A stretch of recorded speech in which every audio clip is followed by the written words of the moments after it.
Hello, friends. Assalamu alaikum. This is Aijaz Qureshi, your host with today's episode of the Aijaz Qureshi Show, all the way from Toronto, Canada. Today, we're going to talk about climate change, why the climate is changing, how it is changing, what negative or positive impact the climate change has on our lives and the lives coming after us, our generations to come for. For that, we have invited a great climate activist. His name is Iqbal Badruddin Jamal. He has a degree, BS degree in international relations, and he's now working towards making climate education common for everyone so that people are aware about the climate change. He is from Islamabad, Pakistan, and he's a lead organizer of another initiative, great initiative, Fridays for Future Pakistan campaign that he has launched, and it's very successful. We're going to ask him what this campaign is all about and why especially Friday. So let's welcome our guest of the show. Iqbal, welcome to the show. Thank you so much for being with us today. Thank you so much for having me, Aijaz Qureshi Saab. It is a pleasure to be in your show and to discuss about what is close to my heart is climate change. Awesome. This is an opportunity which I will take to spread more about climate change education, and this your show will be one of the contributor towards climate education. So thank you so much for having me. Thank you so much for being with us. Appreciate it. Asim Mohammed has joined the show as well. Thank you, and so are others. Thank you so much for being on the show. Today's show will be purely in English, and we'll be talking about climate change, how it is impacting globally, our region, and especially Pakistan, and what we need to do about it, and things like that. So let's get back to you, Iqbal Saab. What did you do initially when you did international relations? What you had in mind? So when I was doing my international relations, usually the mainstream about IR is that countries' relation due to geopolitics and non-state actors and actors. But then I found out that there are some other issues that affects without any borders, and climate change was one of them. And there were many factors which I considered to be a part of this problem, which was population. So I linked population with Pakistan, and I've seen that South Asian countries have more than 50% population of the world, where you can connect Pakistan, India, Bangladesh, China, and many other countries where concentration is more. So that's why I linked international relations of country on issues that affects everyone, regardless of their race, religion, caste, creed, whatever. So yeah, when I was doing my IR, this was the thing that hit me, and at that point I realized that I need to work on something which helps everyone, regardless of any race. So no discrimination on any issue cause, and then I opted for climate change after my graduation. Awesome, that's great. Uh, yes, we are talking about a very serious topic today, but you don't have to be that much serious. So let's get, that's right. That's the spirit. Thank you so much. Muzna Qayyum is with us. She's a social activist, a recruiter living in the Netherlands. She's from Pakistan. So thank you so much, Muzna. She has been a great guest on the show as well. And we plan to bring her back again on another topic. So thank you so much for hopping on the show, friends. I really appreciate your time. So, so you had this passion to really work on the region and where the concentration is, and you learned international relations. Um, does the climate change or the climate falls under international relation, or it's a branch of it, or it's a separate subject altogether? Actually, climate change is it's type of a separate subject, but nowadays it's linked with environmental sciences, and where it comes like climate change, then it comes on to climate change. But in Pakistan, we don't really have any subject related to climate change. We do have environmental sciences in different universities, Mm-hmm. but I have seen that now in Western countries, like in Canada and other countries, there are specific masters of climate change in different universities. absolutely. But climate change is now a problem, especially the countries have realized in the COP21, which was the Conference of Parties 21, which was held in Paris 2015, Hmm. that climate change is an issue and which needs to be dealt with seriousness. So your question was that yes, it's a separate subject now, but it wasn't a separate subject before. Awesome. Awesome. That's great. Sharia Rao is with us and Hakim Zafar Iqbal is with us. Thank you so much, friends, for hopping on the show. Appreciate it. And please do share this as this is going to be a talk about Pakistan that has impact on Pakistan, on all of us and our future generations. So, so you had this passion about talking about climate change and all that. What do you see? What is going on? Why we are discussing climate more these days? Why not 50 years ago? Yeah. So actually, what is climate change? Is climate change and how does climate change happens? It happens because of the human activities. So if there were no humans, there would be no change in climate and everything was as normal.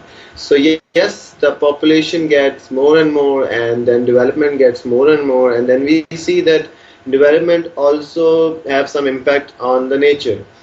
So when you hit the nature, the law of reciprocity comes into being, and then at some time the nature will hit you because climate change happens when we have more horizontal development, less vertical development.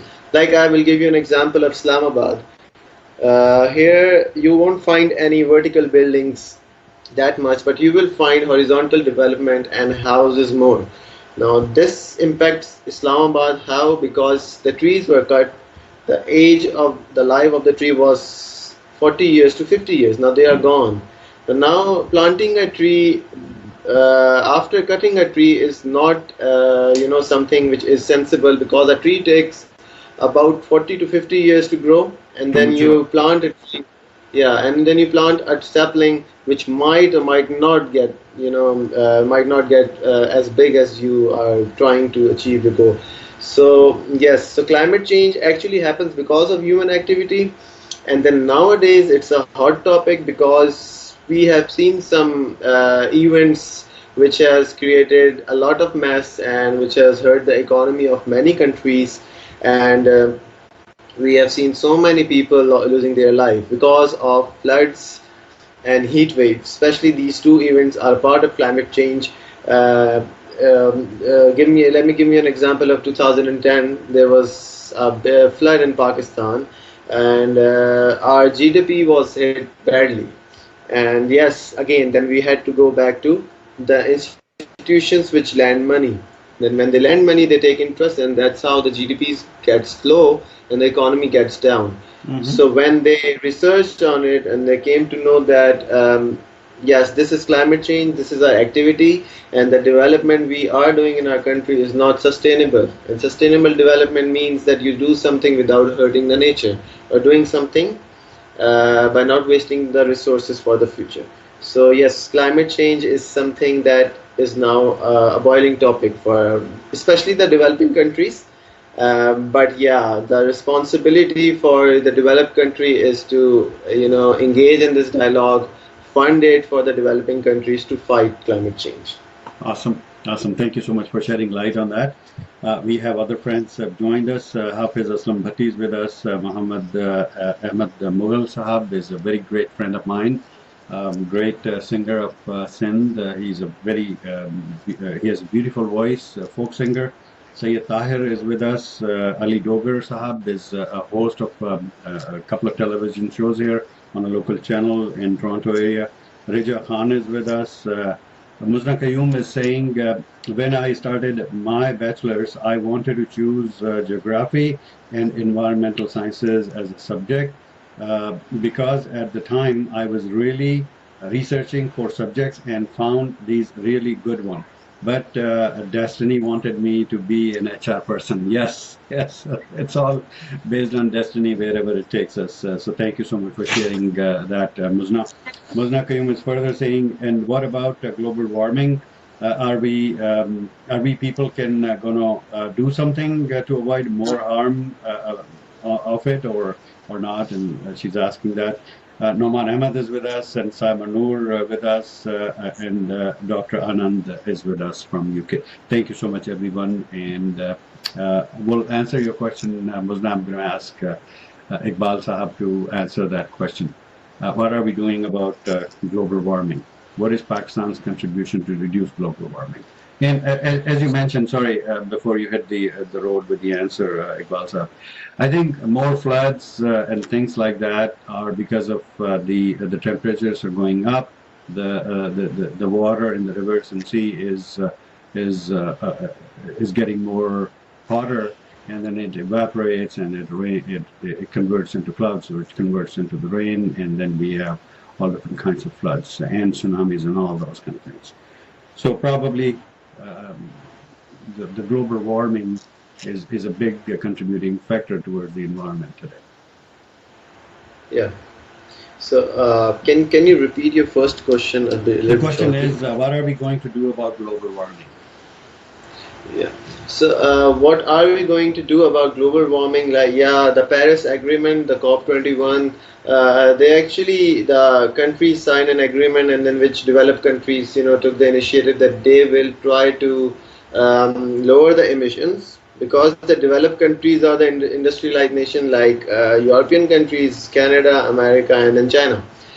So their responsibility was to lower the emissions, and the second responsibility, a collective responsibility, every country, including that agreement, was that the temperature, the global temperature, would be brought down below 2 degrees centigrade, and the aim was 1.5 degrees centigrade. If not, so the time set for this was 2030.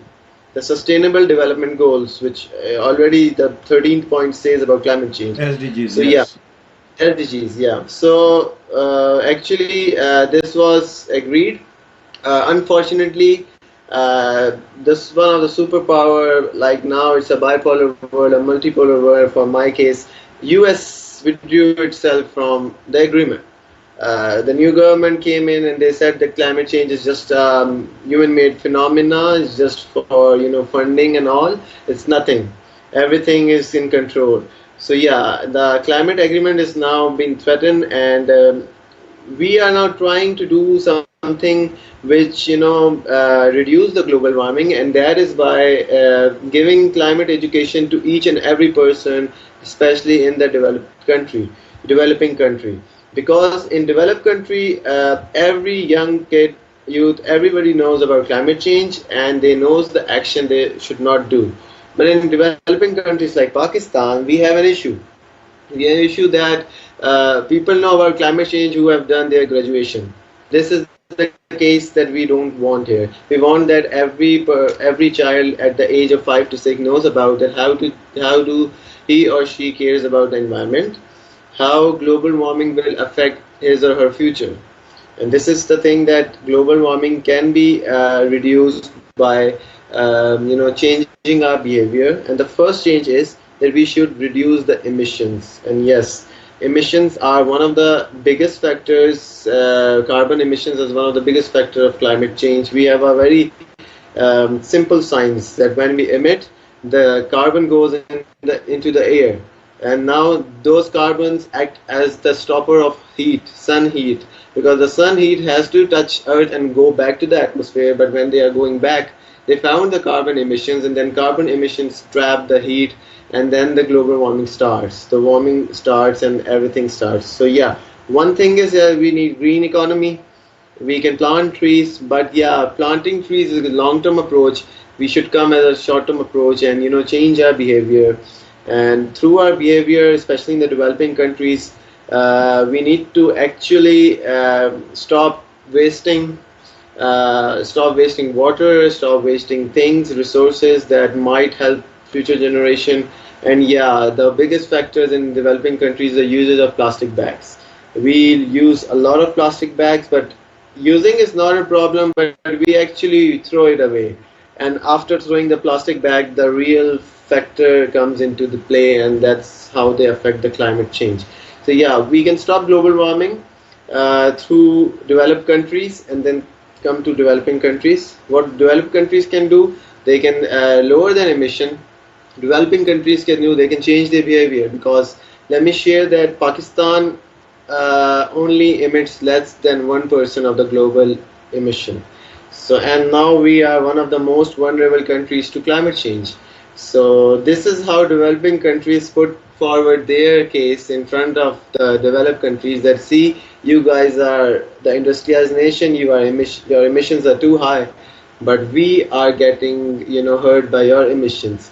So, it's a collective approach, because climate change does not discriminate on borders. Awesome. Awesome. That's great. Thank you so much. We have Samina Heather with us. Aisha Bano is watching the show. Thank you so much, Samina and Aisha. And Aisha Bano is saying, Assalamu alaikum. Kaise hain, sir? I'm good, fine. Thank you so much for asking. Muzna Qayyum is adding, ozone layer is also nowadays a huge stress for those who know how harmful it would be if it will be destructed. So can you also give a request message to our people what they need to stop? Because I also had done research on ozone replication, and it gave me stress to know how harmful it would be if it is destroyed. So, and Arvind Mehta is also with us, our friend from the United States. So thank you so much for hopping on the show, Arvind. Bye. Ozone layer, we all talk about it. And before we talk about ozone, can we talk about, there is another term that goes with the climate change, is the greenhouse gases. What are greenhouse gases? And you talked about emissions. Is emission a greenhouse gas, or it's a different thing? Actually, if we go in the depth, greenhouse gases actually we don't want. These are the gases that are part of carbon, methane, carbon dioxide, and nitrogens, and every type of gases which actually hurt the environment. These are some gases which have something in common. They trap the heat. And so who gave them the greenhouse gases? I mean, green looks cool to me. Like green is good, right? We talk about green economy. We talk about green culture, and everything is green. Green is good. Who gave this name to greenhouse gases, to these gases which are harmful for the nature?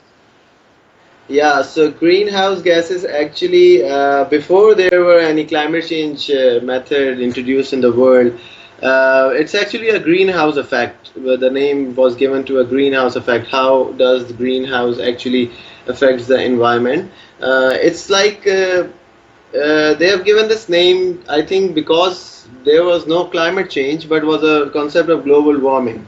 Now, global warming is actually started when the Earth came into being. So yeah, it was getting warm. Yeah, it was normal. But now the speed of the warming is getting higher, and we have named it as a climate crisis or climate change. So it's actually like trapping the sun's heat and lower the atmosphere, favorable for the human population. So they gave this name because of the radiation, greenhouse gases radiation, which goes up to the ozone layer. Yeah, the question is very good. Ozone layer is actually saving us from the actual sun rays, because that ultraviolet rays. Ultraviolet rays, because the ultraviolet rays is not good, but it's ozone layer is like a filter fitted above the earth, which filter the earth heat, and then it comes into earth as a good thing. We have an example. We use a solar panel. It's good that we have a sun, but we don't want a solar panel to get melted. So we are taking greenhouse gases as carbon, methane, and everything. Yes, and especially methane is because of dairy farming. The cows, buffaloes, these are the gases which is produced through them, the animals. But when it comes to ozone layer, yes, ozone layer is the first layer which saves us. But the thing is that we are taking the sun's heat normally, but we are not letting it go. So the first part ozone layer is doing is like filtering the sun's heat, but the second part which we are not letting the sun do is that giving the heat back to the universe, the sun, because we have so much carbon, greenhouse gases that are affecting our climate. climate, and the ozone layer isn't receiving as much heat that it should receive after getting the first phase. So yeah, we have also a case with Australia that once the green ozone layer was affected badly, and then they saw so many diseases because of the sun, and one disease was skin cancer, Skin cancer, because yes, our it was skin, very common over there. yeah, Yes. yeah, and especially I've researched for these cases in northern areas of Pakistan, because the sun is it's a higher area, and the sun is very fresh there. So we can see that without even hurting the ozone layer, the people are getting disease. So we can imagine that what happened when the ozone layer will get deflected properly, and True. all in one. So ozone layer was the component when we were talking about. We used to talk about global warming. Now they are mainly because that the carbon emission is too much.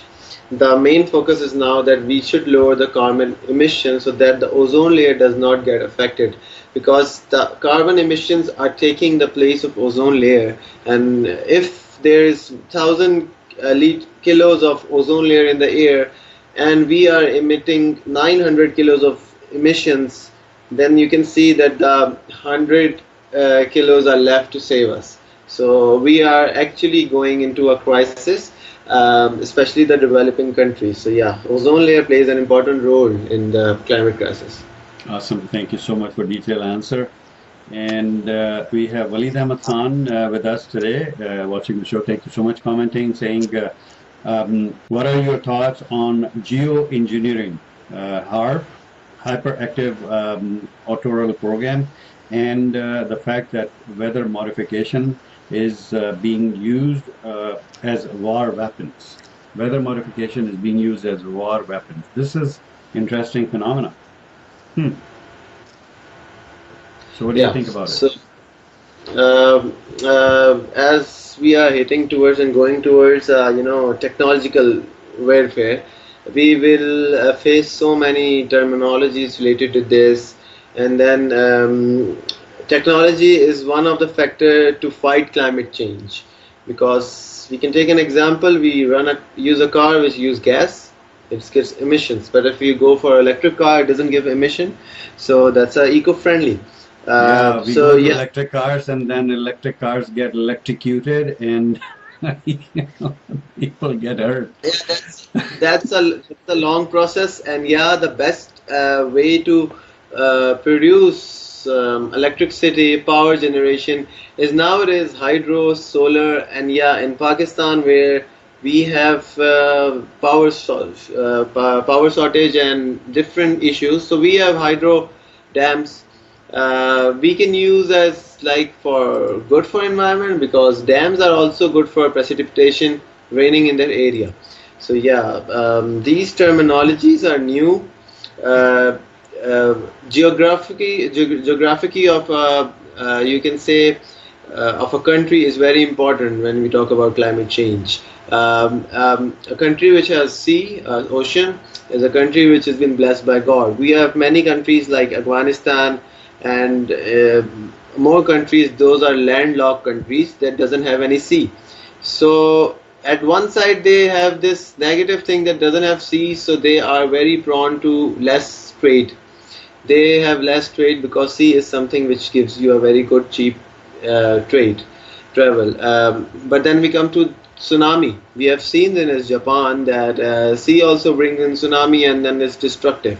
Weather is not part of climate change, but floods, hurricanes in Miami. We have seen Katrina and different hurricanes that are a part of weather pattern change. And when the weather changes, this geographical phenomena, the modern war warfare hits these areas. And as he said that these are used as weapons. These and we can say that yeah, the developed countries are more empowered to execute these type of things rather than developing countries. We developing countries are now thinking about how to actually mitigate climate change, because if we don't mitigate, we cannot actually now adapt to climate change because we don't have that much resources to do that. If your country has the resources, it can adapt to climate change. But I think Pakistan, India, and other countries are now trying to mitigate climate change. And the best way, and a very good example for Pakistan, is that last 5 years there were a project called Billion Tree Tsunami, in which the one of the provincial government of KPK, Khyber Pakhtunkhwa, planted 1 billion trees in the province, which actually resulted in more rains. So it's a good thing that the rains are back, but then we came to a negative effect. More rains brings flood, and we doesn't focused on the country doesn't focus on dams. So now we are facing many issues because of floods. We cannot stop floods without a dam. So That's right. yeah, these Yes, we have to this have dams to stop the water, preserve it, use it, and I think we need to plant some trees in the southern part of Pakistan as well, especially Karachi. Karachi is really yeah, lacking. There was hardly rain in Karachi, so although sitting on the Indian Ocean, but still there is not rain. So I'm not sure what's going on in Karachi. We need to plant more trees in Karachi. Thank you so much for the insight. Najib Chaudhary is saying, this is great. Thank you so much. Alize Badruddin is with us saying, great work. Thank you so much, Alize, for hopping on the show. And Muzna Qayyum is further adding, she is saying, main thing, our industrial waste needs to be fixed because unfortunately industrial waste is being thrown in water. Yes, that is true. That is true. Not only yeah, industrial waste, but human waste and animal waste is also being thrown in the ocean. That is causing more harm than what it would if we have the recycle plants and things like that. You're right. Second point is when we burn waste in villages, that smoke also dangerous for climate. Exactly, because we are burning plastics, we are burning lead, we are burning aluminum, we yeah, are burning all other crappy stuff that we use, and yeah, that produces these harmful gases, which really affect our environment. You're hitting nail on the head, Musna. And that shows your interest in going for the environmental sciences study, but you went into HR. Third thing is smoke from our traffic is also bad. Yes, indeed, indeed. That's what Iqbal Sahab was talking about, that we should have self-sustained electrical cars and things like that that would reduce those gases. Then she's saying, I really appreciate how managed the system is here in Europe. As per my experience, I can say they are working on these things. I wish in Pakistan also there should be some awareness of for this environmental care. And now I think I should stop asking and let other people participate too. Thank you so much. No, it's good that your contribution is really appreciated, Muzna, on the show. Thank you so much for bringing all those great points, and this is really great. So let me take two more comments, and then we'll go to Iqbal to answer your question. That what are we doing about the industrial waste and things like that. Sheikh Mohammed Ramiz Ashraf is with us saying, great, thank you so much. And Walid Bhai saying, nature is way more powerful to take care of itself. Problem starts when humans try to play God. Hurricanes, tsunamis, floods, and earthquakes are also man-made. Look into this. Weather modification is taking place as we discuss this now. Look into chemtrails too. Only a few countries possess these powerful weapons. Great. So let's go back to Muzna's point that what are we doing about the industrial waste and human waste? We simply throw them in the water, and it's really causing a lot of problems. yeah. This thing is actually a very important question, that yeah, industrial waste is something, a human activity, and then we are contaminating our water. I did a research in southern Punjab and in Sindh, The research was called shit flow diagram, in which we have to go and have to make a diagram related to how the waste is being managed. Where I found that we Pakistan doesn't have in the rural areas or even in the urban areas, we doesn't have a proper waste managed system. Nothing. So everything, yeah, everything. If I'm sitting in Islamabad, the Islamabad is one of the cities in the world which is well planned. Everything is planned, but we have decentralized system in Islamabad, like the grey water and the black water. The grey water from the kitchen and the black water from the washrooms. They are separately handled. But what and where does the waste goes? And ironically, I have to say that these waste goes directly into the small man-made nalas, you can say rivers, and then the fate of these waste is actually going into the Arabian Sea. Now, what actually European countries and different countries are doing, they are actually doing something which is very easy and which can be adapted here, which is they are treating the water, they are treating the waste, and they are then throwing those treated water into the rivers so that the river species doesn't get affected and everything goes according to the plan of nature. So in Pakistan, industrial waste is actually going into the river, and if you say so, that's a bad thing. But let me tell you, every other city waste is going into the river, and yeah, we are polluting the Arabian Sea. We have very less sewage treatment plant STUs. We are actually not treating the solid waste as one can. I saw that we have septic tanks in the rural areas and especially semi-urban areas, where the septic tanks actually acts as a storage for the solid waste of humans, excreta. But what happens if we have septic tanks and we think that we are not throwing it away, but we are actually storing it underground, and one day it will vanish? The thing is that it's actually contaminated the groundwater. Water is indispensable for life. Its availability at sustainable quality is very important, and there are many factors that threatens, and this is one of them, that we are actually wasting the water, contaminating it, and then we are also boring the land for water. So after a water test in the rural area of Punjab, I came to know that 90% of the population is actually drinking contaminated water, and when I asked them why, they said that we have no other choice to do so. So actually it's the responsibility of the big industrialized owners and stuff to actually treat their water, to save the running water of the streams in Pakistan. And Pakistan actually have 5 rivers going into the Sindh in this river. This is one factor which is part of human activity, and as you know that a report says that Pakistan will hit the water shortage at its maximum by 2025. So this is something to work on, and the best thing about is that we should have small treatment plants, and we are working on it. We are actually educating people to actually do not burn the waste.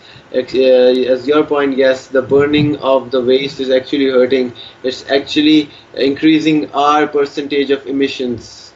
So at individual level, this is our behavior. So we could separate those wasted. We can reuse it, and one day, yeah, we might be able to mitigate it. Exactly. Well, thank you so much for your detailed answer, Iqbal. Thank you so much. So, next question is, which is the biggest polluter in this world? Yeah. So Which we country? have So we have 3 countries being one of the 3 are the biggest polluter, and why Pakistan is getting affected, you will know. One is US. Yes, it's the superpower, and also its industry is very huge. But yeah, then comes to China. China is actually importing and exporting more than 90% of things. So China is one of the biggest polluter of carbon emissions, are the most biggest emitter of carbon dioxide. And then comes India. India is an emerging economy, and India is increasing its share in industrialized nations. So yeah, India is also one of the biggest polluter of carbon emissions. Pakistan, we have very less industries, so we are getting affected by it. But yes, these three countries are one of the most emitters of carbon dioxide. Then we also come to Europe. Yeah, European Union, most of the countries are industrialized, like Germany, France, UK. They also emit, but they are at a level that they are sustained, they are developed, they are ready to fight, and the level of greenery in their area is actually very sustainable for them to actually take the carbon emission into the tree and give them oxygen. But yeah, this time they are also facing heat waves, so I think this is alarming for them to actually act on their behaviors. But there was a theory which I will share that China is now, when it was developing, they were getting affected by climate change. But now, at that time, they said that once we are developed, once we have enough money, resources, we will cope with it. Now they are, developed. They have a lot of resources, money. Now they are, using that resources to, re-energize, vitalize the environment. So yeah, these three countries are actually doing their work, but they are also affecting the global temperature. Awesome. I'm getting tickers on this show all the way from Reuters Technology News channel, and it is saying that the electric cars nowadays are taking 50% the sale of the oil cars or the gas cars. So which is really really great, and I think if they are taking over 100%, then we will be able to deal with the emissions coming out of these benzene cars and things like that. And there's another ticker I just read while you were talking. China is implementing new pollution control policies. So let it come again, and I'll read it through, and then we can talk about it as well. So let's talk about Fridays for Future Pakistan. What is this initiative? What is this campaign all about? So actually, Fridays for Future campaign got started in 2018, late 2018, by a Swedish girl named Greta Thunberg. Uh, that was something that we were actually getting to people, talking about climate, but that was a spark that, we hit that spark on the right time. So Greta actually started this campaign solely. She was alone. She was sitting out of Swedish Parliament, holding a banner, and she actually wrote that school strike for climate. Um, and gradually the number of people increased day by day, and then one day she reached a number of 14 lakh students in that campaign on Friday. Why Friday? She actually demanded the leaders that to act realistically rather than politically maneuvering or and doing nothing, because she thinks, and which is very real, that these leaders are gonna die one day. We will be here and we will be actually fighting climate change, and we will be thinking and saying that our leaders didn't do anything. We are now suffering it. So Awesome. she actually started striking for school. She doesn't go to her school on Fridays, and she strike. And this is how this campaign actually grew. But what happened when it comes to developing nations like Pakistan, which is the most vulnerable country, one of the most vulnerable country? Yes, when we started this campaign, one thing was very different. Our youth has not been aware about what is climate change. Yes, we know that climate change is a change of weather pattern because of human activities, but there are many more things in climate change: the emissions, the mitigation, adaptation, and there is called parts per million. But we unfortunately have very less awareness here. So one thing was very different that we did was that we shared Greta that we won't be striking on Friday, but rather we will be doing our campaign for awareness on Friday. So we took this initiative from universities in Islamabad, from one university, and then we started adding more universities, and then one day we got to 25 universities. And each university on Friday, a group of students used to protest peacefully in front of any building, the concerned building, and teachers used to ask, dean used to ask that what are you guys doing, and then they used to share that yes, we have this initiative, and we got 100% response, positive response from every faculty of the university that you are doing something which is very good, which does not hurt anyone. So we actually started from Islamabad, we hit Gilgit, we hit Sargodha, we hit Lahore, we hit Peshawar, Karachi, Sialkot, and different cities, different university came into this. So yeah, we started this campaign as an awareness campaign, and Alhamdulillah, we have got so much good response from people. They are coming in, they are giving their share, and now the Friday for Future campaign, Pakistan campaign is now launching its first camp in Gilgit Baltistan, because it's the most vulnerable community area where the climate change actually going to affect because of the glaciers. So we will be holding a camp, conducting a very short 2-day camp on climate change awareness, where we will target a population student of 13 to 18 years, so that as we think that we have missed the climate education when we were small, we doesn't want those small kids to miss those climate important climate terminologies at this level. So yeah, this Fridays for Future campaign actually started from Sweden. Now it's in more than 150 countries, and it's growing. Awesome. That's great. Thank you so much. Two tickers I would like to talk about. So China, after seeing the environmental impacts, is implementing drastic changes in the auto industry. So that's one. Yeah. And the second is the first battery-operated electrical ship that sails to Arctic Ocean. So that is something really, really amazing, that now the ships are being operated by the batteries, so which is really, really nice. So those are the two environment-related tickers that I just read.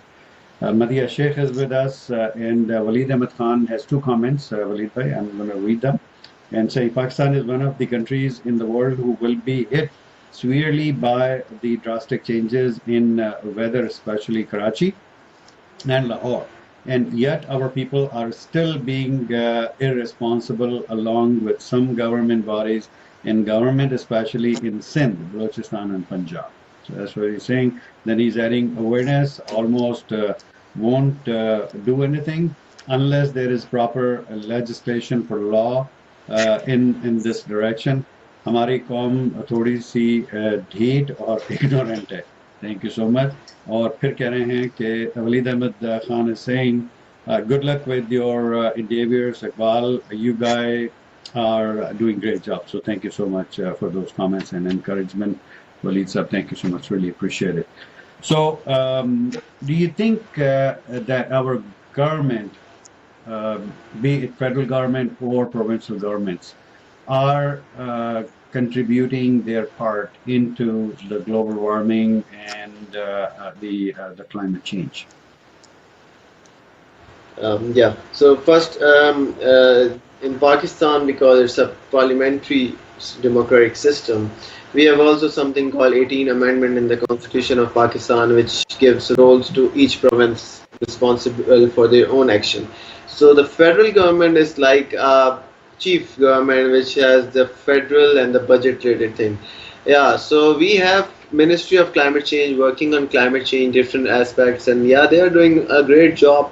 But yeah, the main thing which they are facing, the main problem is individual level behaviors. This is what they are also working on, that how could we educate everyone about their actions that are hurting the climate.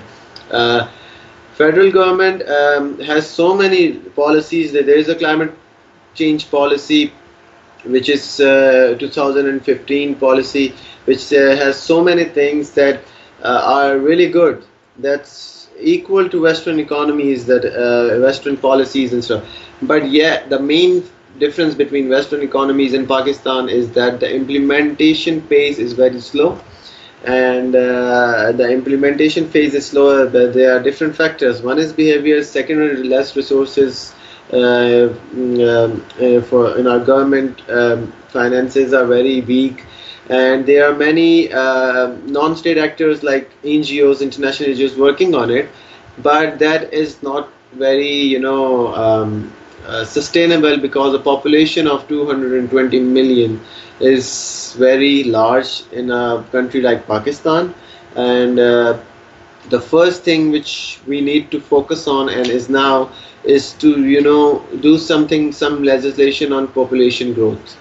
The growth level is going high, and resources are very low, and each province is facing a sort of a problem in their atmospheric surroundings. So we have different, different provinces. One, Punjab, one of the biggest provinces through by population, and it's like a backbone of our country because it's an agriculture based economy, and all the agriculture is in Punjab.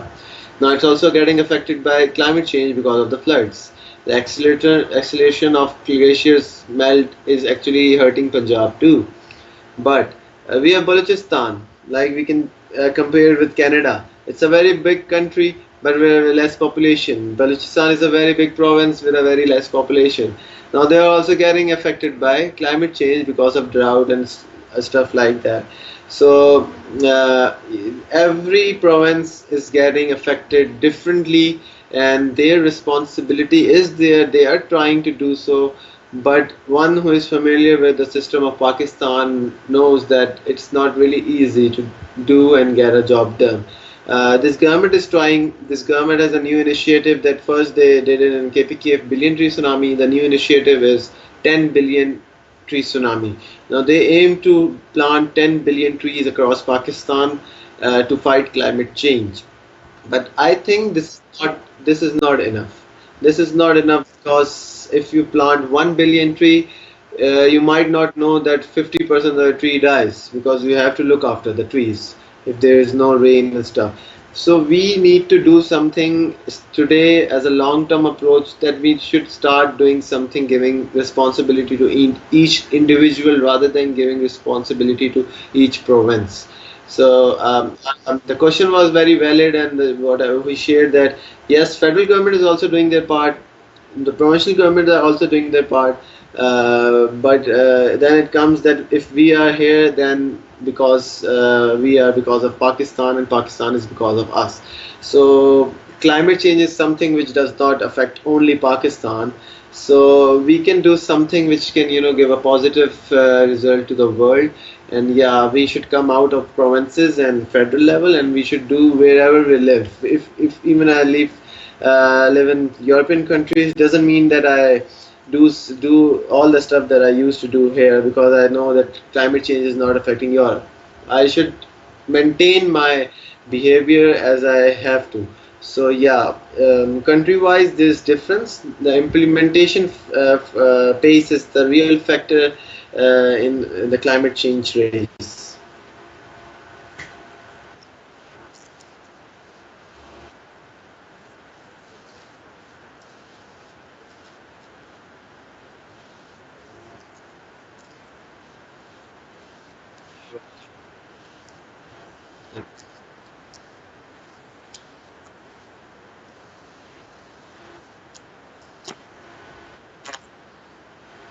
Yeah, so my message to the youth is that this is the time to actually do something for yourself, for your society, your environment, and your country, and for the globe, the world.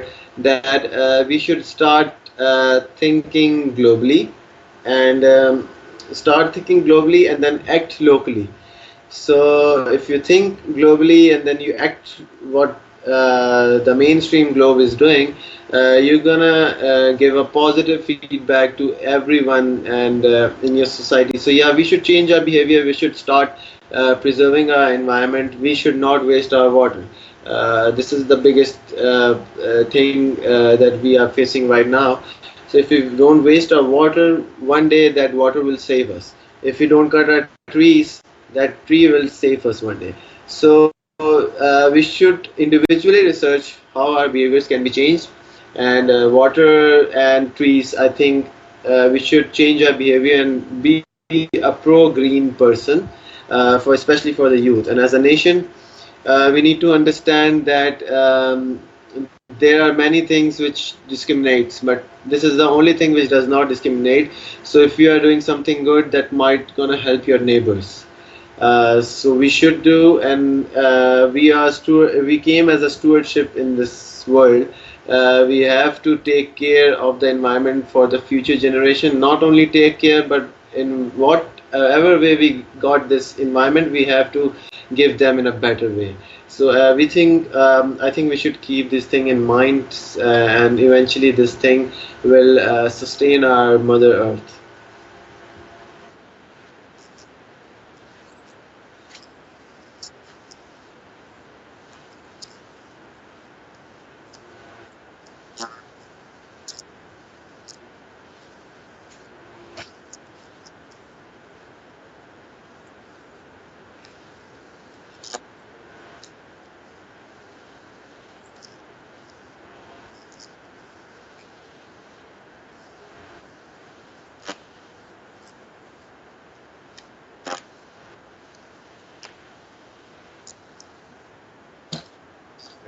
The,